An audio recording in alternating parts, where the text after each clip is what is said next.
Movie की start में हम जेनेट को देखते हैं जो कि दूसरे डायमेंशन यानी क्वांटम रियाम में होती हैं। ये वो टाइम होता है जब जेनेट क्वांटम वर्ल्ड के अंदर ही काफी वक्त से फंसी हुई थी। उसी पर जेनेट के सामने कुछ अजीब सी शक्ल के लोग आ जाते हैं जो कि जेनेट पर अटैक कर देते हैं। जेनेट कुछ को तो मार देती है, लेकिन जब उनकी तादाद काफी ज्यादा बढ़ने लगती है तभी जेनेट की हेल्प करने वहाँ पर शख्स आ जाता है जिसका नाम कैन द कॉन्करर होता है। कैन उन लोगों पर अटैक कर उन्हें वहाँ से भगा देता है। सीन यहीं पर कट जाता है और अब हम स्कॉटलैंड को देखते हैं जो कि पूरी दुनिया में काफी ज्यादा फेमस हो गया होता है और इसके साथ ही होप भी वॉस्प के नाम से काफी फेमस हो गई थी। वो दोनों ही साथ में काम किया करते थे और साथ ही काफी अच्छा टाइम भी स्पेंड किया करते थे। नेक्स्ट डे ये दोनों पुलिस स्टेशन जाते हैं क्योंकि ऑफिसर ने स्कॉट की बेटी को अरेस्ट कर प्रिजन में डाल दिया होता है। बाद में वो लोग उसे प्रिजन से छुड़वाकर वहाँ से निकल जाते हैं। स्कॉट उसे समझाने की काफी कोशिश करता है कि तुम्हें बुरे काम बिल्कुल भी नहीं करने चाहिए, बल्कि तुम्हें तो अपने पेरेंट्स को देखकर लोगों की हेल्प करना चाहिए। तुम्हें बिल्कुल अपने पेरेंट्स की तरह ही बनना होगा, लोगों की हेल्प करना और बुरे लोगों से अच्छे लोगों को प्रोटेक्ट करना। इसके बाद ये दोनों हैंग पिन और जेनेट के पास आ जाते हैं। बातों ही बातों में हैंग उन्हें बताता है कि पिन पार्टिकल्स काफी ज्यादा पावरफुल हैं, क्योंकि उन्हीं पार्टिकल्स की हेल्प से ये अपना साइज कम या ज्यादा कर सकते थे। हैंग उन्हें बताता है कि ये पार्टिकल्स अगर किसी गलत हाथों में पड़ गए तो बहुत ही बड़ी प्रॉब्लम क्रिएट हो जाएगी। वही जेनेट और होप मिलकर स्कॉट को बता रही होती है कि तुम्हें अपनी बेटी को इतना ज्यादा नहीं डांटना चाहिए था, क्योंकि वो बस लोगों की हेल्प करना चाहती थी। उसका तरीका बेशक गलत था, लेकिन उसका इरादा बिल्कुल नेक था। कैशी जेनेट से पूछती है कि वो इतने वक्त से क्वांटम वर्ल्ड में थी तो वहाँ का एनवायरनमेंट कैसा था, यानी वो जगह दिखती कैसी थी, जिस पर जेनेट उसे कोई भी जवाब नहीं देती है, क्योंकि वो इस बारे में सोचकर ही काफी ज्यादा घबरा गई थी। बाद में कैशी उन्हें बताती है कि उसने ऐसी डिवाइस बनाई है जिसकी हेल्प से वो बिना क्वांटम वर्ल्ड में यानी उस डायमेंशन में जाए बगैर ही वो लोग क्वांटम वर्ल्ड पर रिसर्च कर सकते हैं। कैशी की इस टेक्नोलॉजी से वो लोग काफी ज्यादा खुश हो गए थे, क्योंकि वो सब क्वांटम वर्ल्ड पर रिसर्च करना चाहते थे, उसे ज्यादा से ज्यादा जानना चाहते और अब तो इस टेक्नोलॉजी की हेल्प से उनका काम और भी आसान हो गया था, क्योंकि वो वहाँ जाए बगैर भी अपनी रिसर्च को जारी रख सकते थे। लेकिन इस बात से जेनेट काफी ज्यादा डरी हुई होती है, क्योंकि उसे अपने अतीत के सारे बुरे इंसिडेंट्स याद आने लगते हैं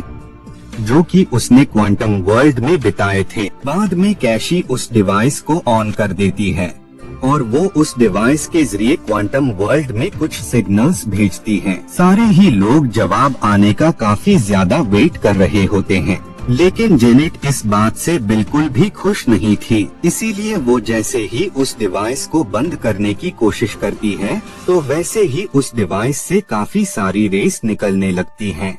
वो रेस जैसे ही उन पर पड़ती है तो वैसे ही वो सारे उस डिवाइस के जरिए एक दूसरे डायमेंशन यानी क्वांटम वर्ल्ड में आ जाते हैं। दरअसल जब ये उस डायमेंशन में आते हैं तो उसी दौरान ही ये दो टीम्स में डिवाइड हो जाते हैं। इधर स्कॉट और कैशी बाकी लोगों की सर्च कर रहे होते हैं, लेकिन उसी दौरान ही वहाँ पर कुछ अजीब सी शक्ल के लोग आ जाते हैं जो कि उन लोगों को कैद कर लेते हैं। इधर जेनेट क्वांटम वर्ल्ड के कोने कोने से वाकिफ होती है, क्योंकि उसने अपनी लाइफ का ज्यादातर टाइम यानी वक्त यही स्पेंड किया होता है, जिस वजह से जेनेट उन लोगों को सभी डेंजर से बचा रही होती है। और अब काफी लंबा सफर तय करने के बाद ये दूसरी प्लेस पर आ जाते हैं, जहाँ पर जेनेट को कुछ लोग नजर आते हैं। उन्हें देखकर वो सब लोग काफी ज्यादा घबरा जाते हैं, क्योंकि उन्हें फील हो रहा था कि वो उन पर अटैक भी कर सकते हैं, लेकिन वो लोग ऐसा कुछ भी नहीं करते हैं, क्योंकि एक बार जेनेट ने उनकी हेल्प की थी जिस वजह से वो आज जेनेट को मुसीबत में देखकर उसकी हेल्प करने आए होते हैं। बाद में जेनेट और बाकी लोग वहाँ से निकल जाते हैं। इधर स्कॉट और कैशी को उन लोगों की कोई भी बात समझ में नहीं आ रही होती है, जिस वजह से वो लोग उन्हें एक ड्रिंक पिलाते हैं। उस ड्रिंक को पीते ही वो लोग जो कुछ भी कह रहे होते हैं, इन्हें सब कुछ समझ में आने लगता है। इधर जेनेट और बाकी सब एक दूसरे शख्स के पास आ जाते हैं, जिसका नाम कायल होता है। कायल उन्हें बताता है कि कैंग को तुम्हारे और बाकी लोगों के क्वांटम वर्ल्ड में दाखिल होते ही उसे सब कुछ पता लग गया होगा और वो किसी भी वक्त तुम लोगों पर अटैक कर सकता है। जिस पर जेनेट उससे कहती है कि जो कुछ भी हासिल करना चाहता है, हमें उसे वो हासिल करने से रोकना होगा, क्योंकि अगर वो चीज उसे मिल गई तो वो हर चीज तबाह बर्बाद कर देगा। तभी वहाँ पर कुछ लोग उन पर अटैक कर देते हैं, जिस वजह से वहाँ फाइट स्टार्ट हो जाती है। लेकिन हैंग टेंग और बाकी लोग किसी तरह से स्पेसशिप की हेल्प से वहाँ से निकलने में कामयाब हो जाते हैं। इधर स्कॉट के पास कुछ लोग आते हैं, जिस वजह से वो अटैक के मोड में आ जाता है। लेकिन वो लोग उसे बताते हैं कि उन्हें उनकी हेल्प चाहिए, क्योंकि कैंग ने उनके कई सारे साथियों पर अटैक कर उन्हें खत्म कर दिया है। और अब जब तुम क्वांटम वर्ल्ड में आ गए हो तो इसके बारे में कैंग को भी जरूर ही पता लग गया होगा। वो और उसके साथी किसी भी वक्त यहाँ आते ही होंगे। इतनी ही देर में वहाँ कैंग के लोग आ जाते हैं, जो कि उन पर अटैक कर देते हैं। उन्हीं लोगों में डेरेन यानी येलो जैकेट वाला शख्स भी मौजूद होता है। इधर जेनेट उन्हें कैंग के बारे में बताती है कि काफी वक्त पहले जब क्वांटम वर्ल्ड में आया था तो उसने स्पेसशिप को सही करने में उसकी हेल्प की थी। उस स्पेसशिप को स्टार्ट करने के लिए एक डिवाइस की जरूरत होती है, जिस डिवाइस को जेनेट ने काफी हार्ड वर्क करके सही कर दिया होता है।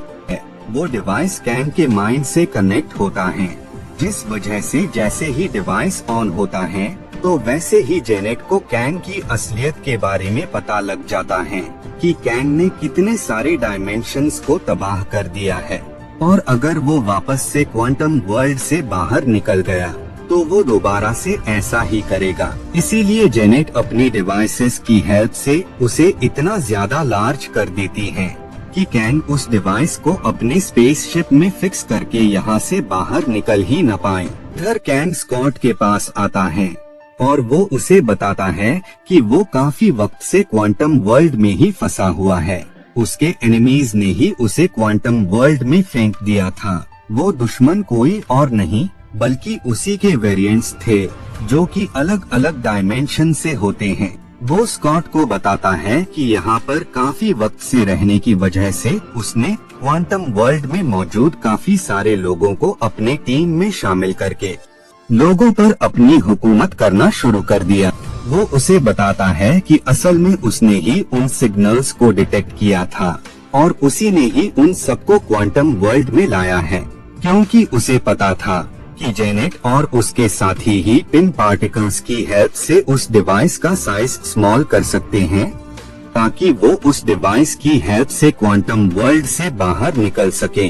कैंग स्कॉट से उस डिवाइस को छोटा करने को कहता है, क्योंकि अगर उसने ऐसा नहीं किया तो वो उसकी बेटी को मार देगा।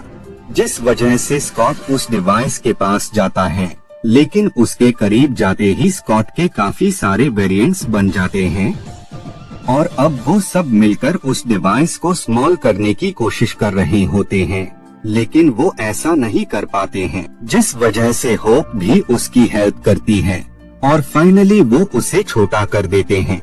लेकिन अब वो उस डिवाइस को कैंग को देने से मना कर देते हैं, जिस वजह से उन लोगों के दरमियान फाइट स्टार्ट हो जाती है।